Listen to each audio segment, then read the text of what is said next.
Bonjour à tous, ravi de vous retrouver après la pause estivale pour une nouvelle saison de votre émission La vie en Vosges. Et qui dit début septembre dit rentrée littéraire. Donc je vous propose justement qu'on parle littérature avec nos deux invités. 26 minutes d'émission, comme toujours, on ne change pas. Olivier Huguenot est avec nous, il est le gérant de la librairie Le Neuf à Saint-Dié et à la tête des libraires indépendants du Grand Est. On va faire le point avec lui sur la rentrée littéraire, mais plus globalement aussi sur la situation des librairies. À ses côtés, Éric Marchal, qui est expert scientifique dans une entreprise agroalimentaire, mais qui est aussi et surtout auteur, c'est ce qui nous intéresse particulièrement aujourd'hui. À son actif, pas loin de 10 romans. Le dernier est sorti il y a quelques mois, le prochain va sortir début novembre. On a 26 minutes pour parler librairie, livres, auteurs avec vous, messieurs. Bonjour à tous les deux. Bonjour. Merci d'être avec nous. Alors Olivier, la rentrée littéraire, est-ce que c'est un incontournable? Est-ce que c'est toujours attendu et observé? Oui, et en France, on est même une des nations en Europe qui médiatise le plus la rentrée littéraire. Je veux dire, eh bien, vous nous avez invités, mais tous les grands plateaux, les grandes chaînes, les journaux, les quotidiens, les hebdos, c'est un vrai sujet, la rentrée littéraire, et nous, ça nous fait un bien énorme, parce qu'on parle de livres, ça fait lire, les auteurs sont sur le devant de la scène. Donc ça, c'est la première période, c'est important. Il n'y a qu'en France où on met comme ça ce focus sur le livre. Et après, c'est les prix littéraires au mois de novembre. C'est ça, parce que la rentrée littéraire est faite, rappelons-le, pour justement ces prix qui vont suivre. Non, je pense que le mouvement, il a été initié. Mais il y a deux rentrées littéraires d'ailleurs. Bien Il y a sûr, cette oui, rentrée oui. littéraire d'automne. Il a été initié, ça date des années 1918-1920. Et puis petit à petit, la machine s'est emballée. Et donc on arrive maintenant à pas loin de 500, Pas loin de 500. pas loin de 500 romans. Et vu l'engouement pour la rentrée littéraire, on a maintenant une deuxième rentrée littéraire en janvier. Ce qui fait qu'on a la rentrée, ce qu'on appelle la rentrée littéraire d'automne, et on a la rentrée littéraire d'hiver. D'hiver. Voilà. À quand la rentrée littéraire du printemps et de l'été? Eh ben, Pour ma foi, espacer peut-être encore un peu les sorties. Eric, en tant qu'auteur, est-ce que prévoir sa sortie à ce moment-là, ou en tout cas l'envisager, l'espérer, est-ce que c'est une bonne chose ou c'est pas prendre le risque de noyer son ouvrage parmi les 500 justement de cette année? Alors, je sais pas d'une façon générale, mais pour moi, j'y pense pas du tout. La plupart de mes romans, en fait, sortent en général au printemps. Ça m'est arrivé une fois de sortir au mois de septembre, et finalement, un peu contrairement à ce que vous êtes en train de dire, c'était Le Soleil sous la soie, donc c'est celui qui a eu le plus de succès. Donc, je crois qu'il n'y a aucune généralité. Il n'y a pas de à règle faire. vraiment Non, il n'y a sur, pas de règle. Moi, je suis très content que ce soit en mai, en septembre ou en novembre. L'important, c'est de sortir, d'être bien reçu aussi par les libraires, par les lecteurs, et après. À partir du moment où on a déjà un petit peu un lectorat qui vous suit, je veux dire, quelle que soit la période, y a pas ça ne fait pas trop de différence. Mais c'est vrai que quand vous avez 500 romans qui sortent en même temps, ça fait quand même, notamment dans les salons, beaucoup de monde. Oui. Beaucoup de monde. Oui. Alors, il y a bien évidemment toujours les incontournables, j'ai envie de dire. On citera Amélie Nothomb, qui, Oui. elle, est une fidèle de la rentrée littéraire, pour le coup. Mais c'est aussi l'occasion d'en découvrir des nouveaux, Olivier. Les premiers romans, c'est peut-être à ce moment-là aussi que des fois, on se laisse tenter, peut-être, Oui, par alors des premiers romans. les auteurs sont des fois partagés entre sortir un livre à l'automne pour cette rentrée littéraire, parce qu'on l'a dit, il y a les fameux prix littéraires, et puis c'est aussi un moment, on peut le dire, la rentrée littéraire où nous, les libraires, on a la chance de pouvoir lire les livres durant l'été. Donc ça veut dire qu'on porte peut-être un peu plus que à d'autres moments les livres. On en lit beaucoup, même si on ne lit pas les 500 romans. On se les partage dans une librairie, on en parle.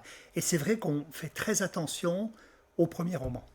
C'est l'occasion de découvrir des premiers textes. Il y a un côté très jouissif en définitive. Quand on met le nez dans un livre, c'est vierge de toute lecture, critique, ni rien, parce qu'on se laisse toujours forcément influencer. Et puis on se dit là, tiens, bon, ou alors c'est génial. On peut être déçu. Et on peut être déçu. Donc on n'en parle pas, parce que je crois que l'idéal, c'est quand on n'aime pas un livre, c'est de ne pas en parler. C'est ça, c'est peut-être mieux. Voilà, c'est ça. Et puis ceux pour lesquels on s'est enflammé, franchement, on a envie de les porter. Et en tant que libraire, justement, est-ce qu'on commande les 490 ouvrages de cette rentrée littéraire? Non, par un temps, on le faisait quand la production éditoriale en France dans la littérature était moindre. Vous savez, la production en France, globalement, on tourne autour de 90 000 livres qui sortent par an, y compris les réimpressions.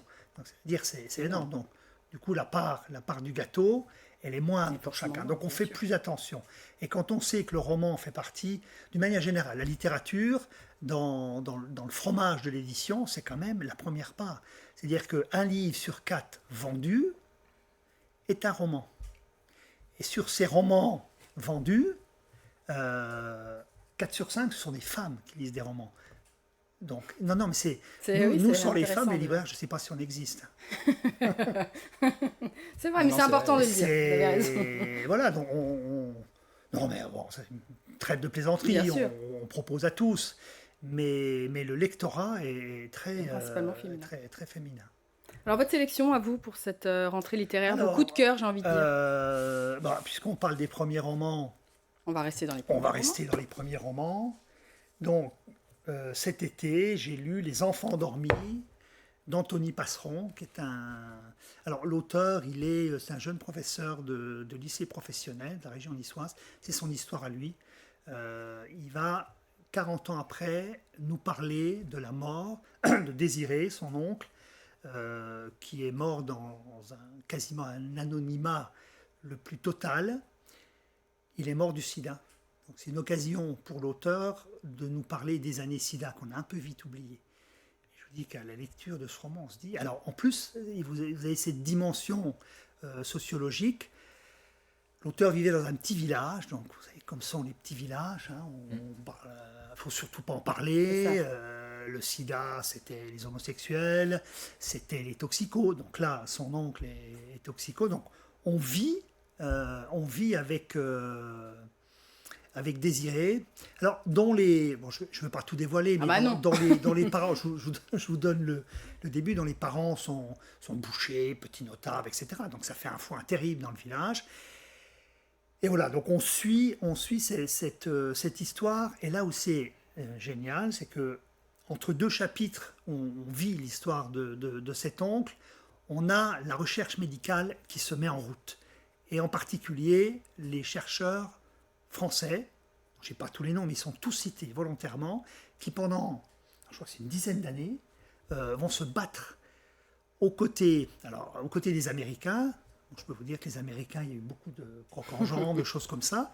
Et en fait, on va arriver 10 ans après à une découverte. Mais on a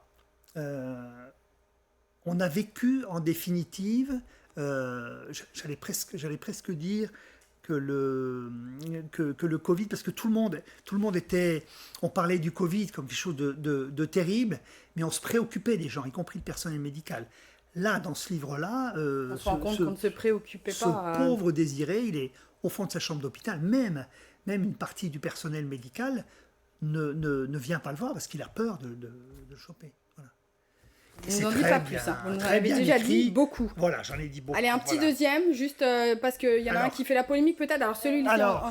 On va parler un peu des écuries. C'est ça. Donc, Virginie Despentes, qui fait la une de Télérama, des Inrecuptibles, qui a fait des plateaux télé, qui a fait des émissions de radio. Bon, c'est son premier livre qui s'appelait Baise-moi. Elle a eu un succès retentissant. Elle a fait Subutex, qui a été adapté à la télé, etc. Et nous, à la librairie, j'ai un de mes collègues qui l'a lu, qui a beaucoup aimé, mais on a beaucoup de demandes, les clients, parce que sur 500 romans, on nous demande principalement qu'est-ce que vous avez lu, qu'est-ce que vous avez aimé. Et là, la question récurrente, c'est Despentes, qu'est-ce que tu en penses, qu'est-ce que vous en pensez?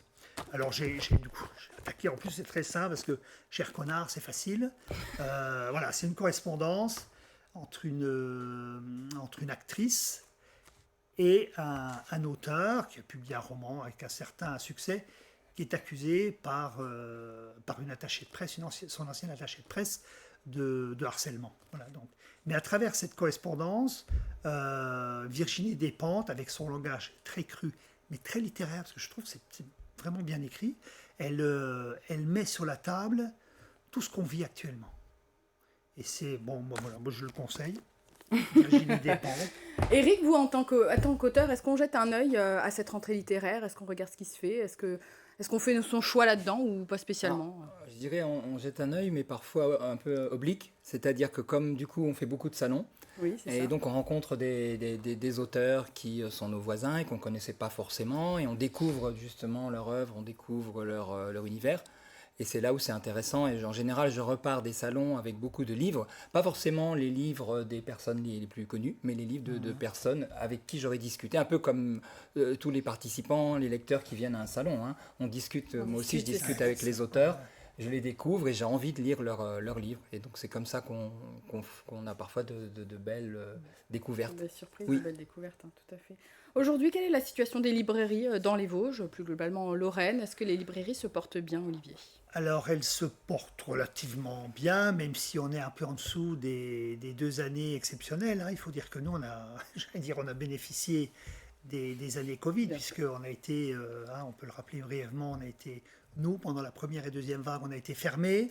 Et ensuite, on a pu ouvrir, on est devenu commerce essentiel. Il y a un décret qui nous protège. Donc là, on était seul dans le domaine culturel à être ouvert. Donc on a accueilli beaucoup de monde. Il faut être très honnête, les librairies, toutes petites, et même plus les petites et les moyennes que les grandes, c'est-à-dire ont explosé les compteurs, ont explosé les chiffres. Donc forcément, là, en 2022, il y a une baisse. On a une baisse, voilà.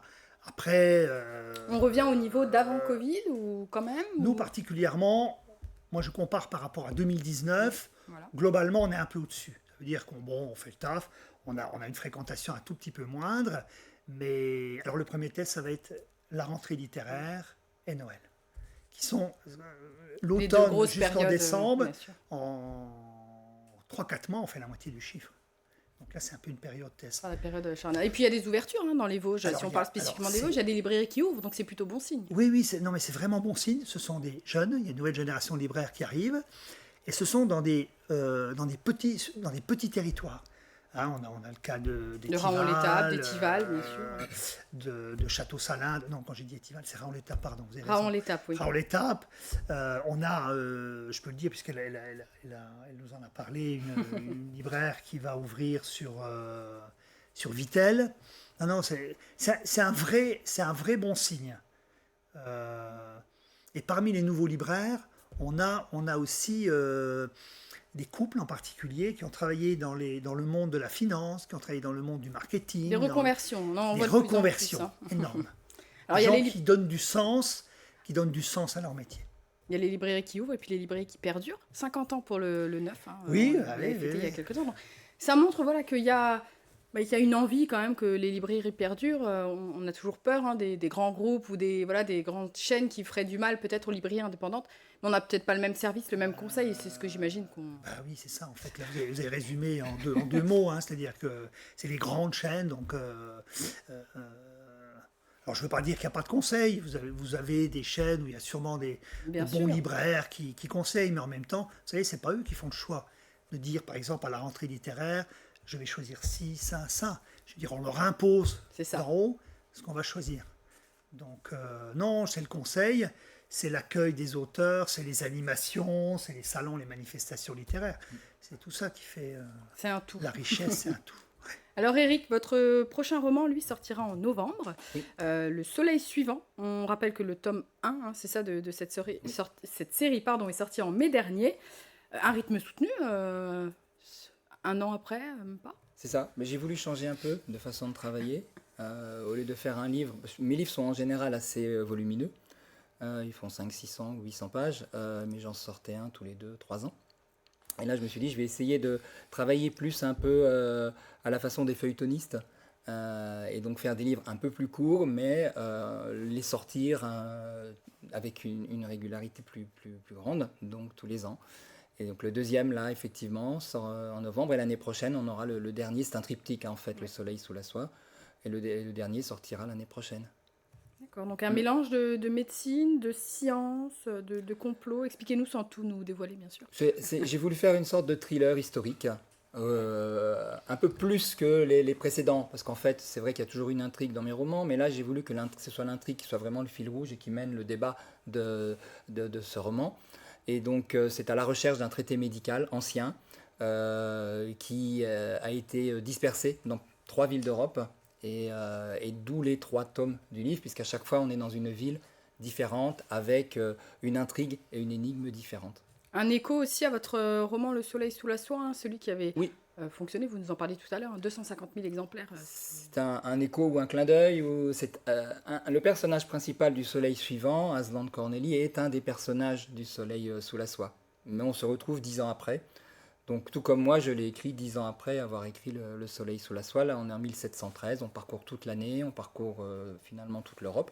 Je ne vous dis pas où se situe le tome 2, puisque vous le découvrirez au cours de la lecture au mois de novembre. Mais c'est vrai que ce sont les villes, à chaque fois les villes dans mes romans sont de vrais personnages. La ville influence énormément chacun des caractères et du coup chaque ville a une importance très grande dans l'histoire.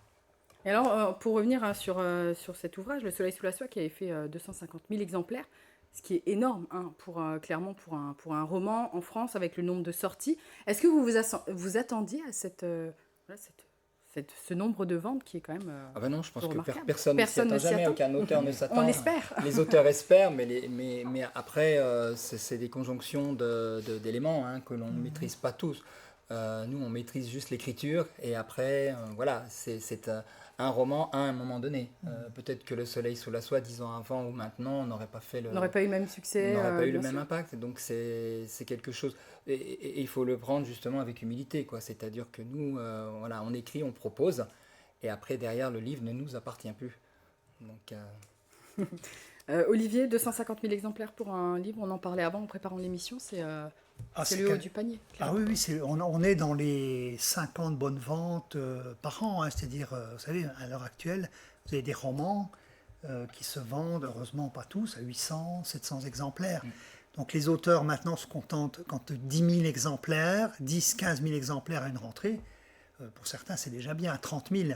Quand vous atteignez les 100 000, j'allais dire comme les gamins, vous êtes les rois du pétrole, mais à 250 000, ce qui est bien, c'est que ça laisse venir, c'est-à-dire que ça laisse parfois le temps aux auteurs de se dire je vais avoir un peu de temps pour écrire ou pas, je sais pas, c'est votre... Non, puisque j'ai écrit le suivant 2 ans, il est sorti 2 ans après.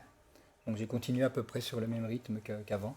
Il n'y a pas eu d'accélération ou de changement par rapport à ce livre, quoi. Vous avez continué sur non. votre rythme de croisière voilà. habituel. Oui.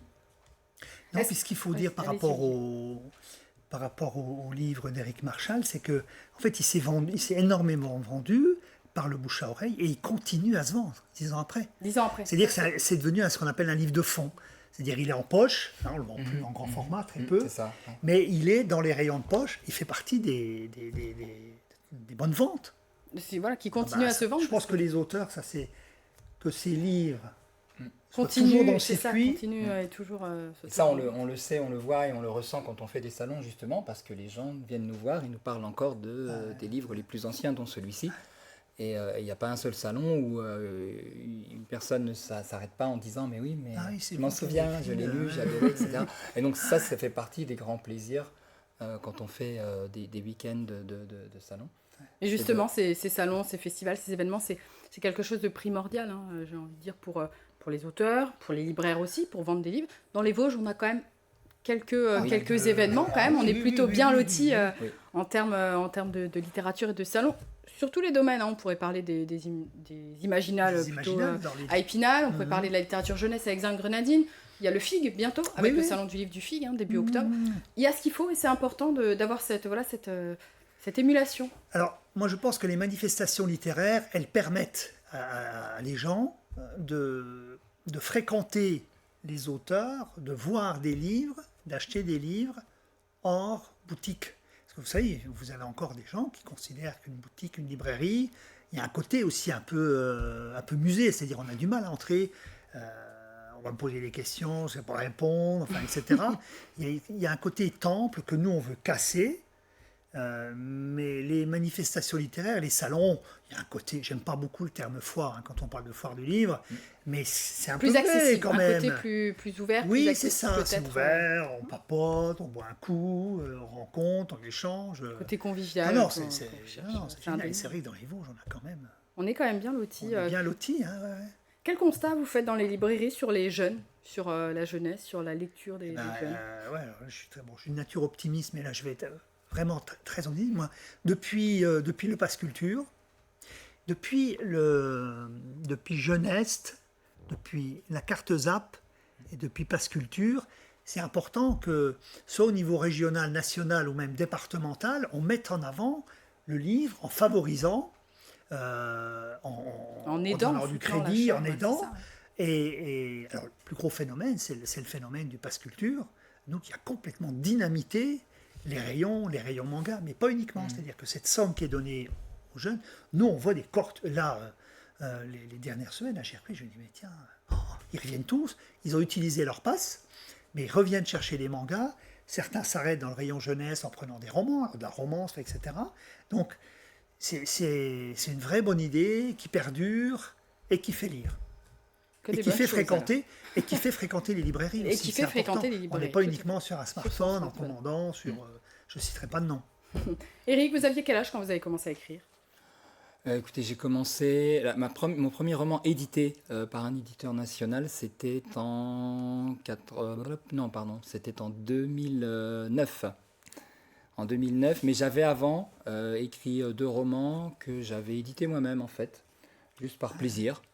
Et c'est au 3e manuscrit, chez Anne Carrière. Je leur avais envoyé d'ailleurs les 2 premiers, et je n'avais envoyé le 3e manuscrit qu'à eux, pas aux autres, en me disant c'est pas grave, s'il n'est pas pris, ben, je continue à m'éditer moi-même, ça me faisait plaisir, ça me suffisait aussi à mon bonheur.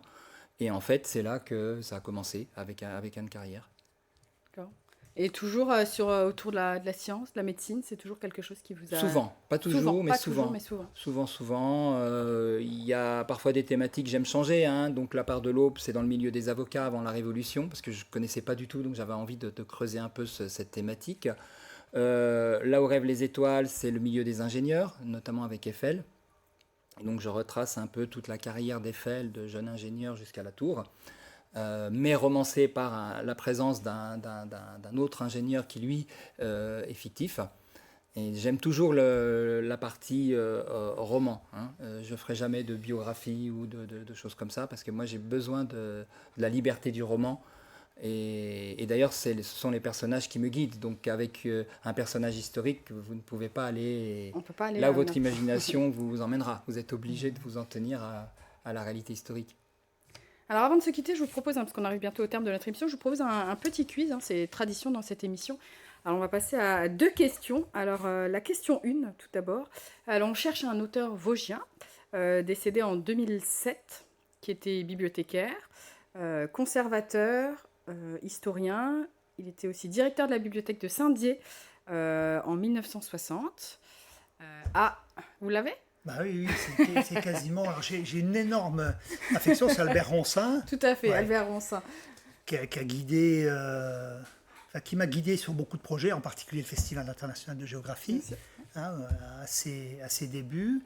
C'est lui qui a popularisé le livre, qui a fait la promotion de la lecture publique à Saint-Dié, dans les Vosges, en Lorraine, et au niveau national, puisque à un moment donné, c'est lui qui a donné l'impulsion au ministère, sur l'exemple de Saint-Dié, de faire en sorte qu'il y ait une librairie par département. Non, je suis très heureux que vous posiez cette question, parce qu'en fait, Ronsin, c'est un type, il nous accompagne, tout du moins, pas au quotidien, mais il y a toujours un moment où on se dit, bah, tiens, Albert, il nous a conseillé ça, et il était... un grand monsieur qui a beaucoup aidé. Ouais, alors je vais vous raconter une anecdote. Alors, en quelques secondes. Oui, vraiment, Albert Ronsin, il est venu me voir une fois, il m'a dit... alors, je ne vais pas citer l'enseigne, une grande enseigne culturelle qui m'a demandé de venir dédicacer, mais il m'a dit, écoute, dis-moi, tu préfères que je vienne chez toi d'abord? Je lui ai dit oui, bien sûr. Bon, c'est bon, je vais leur dire non. Il avait aussi ce souci de l'indépendance. De l'indépendance. Important. La deuxième question, c'est une question plus personnelle, messieurs, sur les Vosges. Quel lieu appréciez-vous particulièrement dans les Vosges pour une balade, pour une sortie, un lieu que vous conseillerez? Alors, si vous ne le conseillez pas trop quand même, parce que sinon il ne va plus être confidentiel quand vous allez y aller. Mais Éric, je vais commencer avec vous. J'ai beaucoup hésité du coup. C'est difficile. Mais en fait, si, j'aime bien partager, c'est le lac de Blanchemer, près de la Bresse, qui est un beau lac, petit lac, justement, il n'est pas trop fréquenté.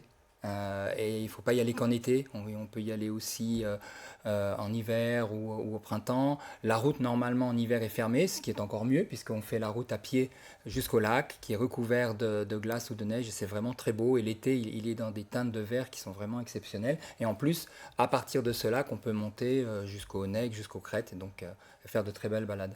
Donc le lac de Blanchemer pour Éric. Oui. Alors. Et pour vous, Olivier? Alors moi, j'ai hésité aussi, un peu comme Eric, j'ai hésité entre deux lieux qui me sont assez familiers. Donc, le massif de la Bure, le camp de la Bure, qui est en fait le massif le plus haut de Saint-Dié. En fait, c'est là que les Celtes sont arrivés, il y a très longtemps, et qui ont installé cette fameuse cité où Déodat a fait ses premiers pas et est devenu Saint-Dié. En fait, ils avaient une vue imprenable sur toute la vallée quand on arrive de Nancy jusqu'à Saint-Dié. Donc le camp celtique de la Le Bure. camp celtique de la Bure, c'est dans le massif de la Bure. Pour vous deux. Alors d'accord, Voilà. bon, on a 2 idées sorties, hein, si nos téléspectateurs cherchaient. Une dernière question. Eric, lorsque vous ne serez pas en balade à Blanchemer, est-ce que vous serez en dédicace prochainement dans les Vosges, après la sortie de votre bouquin? Est-ce qu'il y a déjà des choses de prévues ou pas encore? Non, je serai à la médiathèque dans les Vosges le 15 octobre. Mais après, pour le mois de novembre, j'ai pas encore de date en dédicace. Il y en aura forcément, hein, puisque Bien je sûr.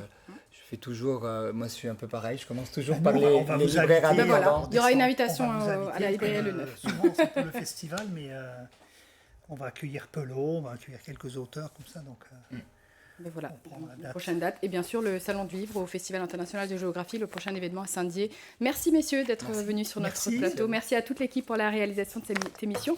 Welcome Jérémy, qui est notre nouveau réalisateur sur cette émission. Et je vous dis à la semaine prochaine.